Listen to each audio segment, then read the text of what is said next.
మిర్చి కసాలనండి. ఇవి బజ్జి మిర్చి ఉంటాయి కదా, బజ్జి మిర్చిని ఇలాగ చీల్చి కొన్ని గింజలు తీసేసి పెట్టుకున్నాను. ఇవి మంచిగా ఆయిల్లో ఫ్రై చేసుకోవాలి. మిర్చి కూర కదా. తర్వాత దీనికి కావలసిన మసాలాలు పల్లీలు అండి. ఒక 2 గరిటెలని పల్లీలు, 2 గరిటెలని నువ్వులు, ఒక పెద్ద ఉల్లిగడ్డ కాల్చినది, కొద్దిగా జీలకర్ర, ఇవన్నీ పేస్ట్ చేసి పెట్టుకోవాలండి. తర్వాత కూర స్టార్ట్ చేద్దాం. నూనె పోసుకుందామండి. మిర్చి వేసుకొని ఫ్రై చేసుకుందాము.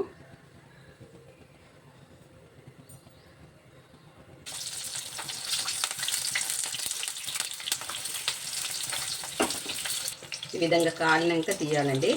ఇది వేడి వేడి నూనెలో వేస్తే ఒక్కసారే ఇదైపోతాయి, అలా చేసుకోవద్దు. వేడి నూనె అయిన తర్వాత కొంచెం సిమ్ చేసి పండుగా ఇట్లా ఎంపుకోవాలండి. మళ్ళీ కొన్ని వేసుకుందాం. ఇవి తీసేసి మిర్చీలన్నీ ఈ విధంగా వేంపి తీసుకున్నానండి. నెమ్మదిగా కాల్చుకోవాలి.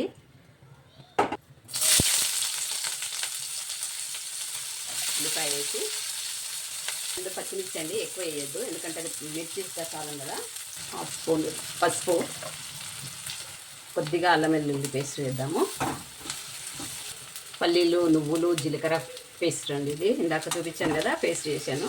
పేస్ట్ వేసుకుందాము. స్లో సిమ్లో మగ్గించుకుందాము, ఎందుకంటే ఇది అడుగంటుతూ ఉంటుంది. ఇది కొంచెం ఫ్రై చేస్తున్నానండి. దీంట్లో కొద్దిగా ఉప్పు, ఒక 3 టమాటాలు,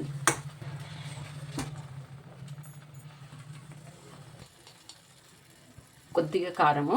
మిర్చిలో ఆల్రెడీ కారం ఉంటుంది. స్లో సిమ్ చేసేసి మూత పెట్టేద్దాం.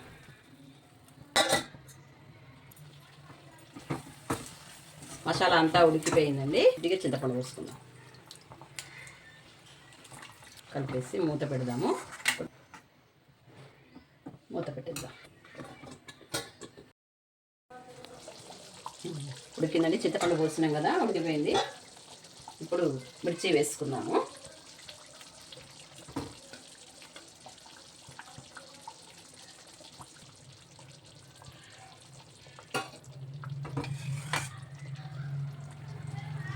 కొద్దిగా ధనియాల పొడి,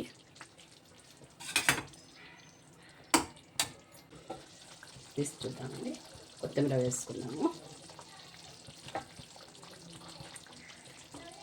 1 నిమిషం మూత పెట్టి సర్వింగ్ బౌల్లో తీసుకున్నామండి.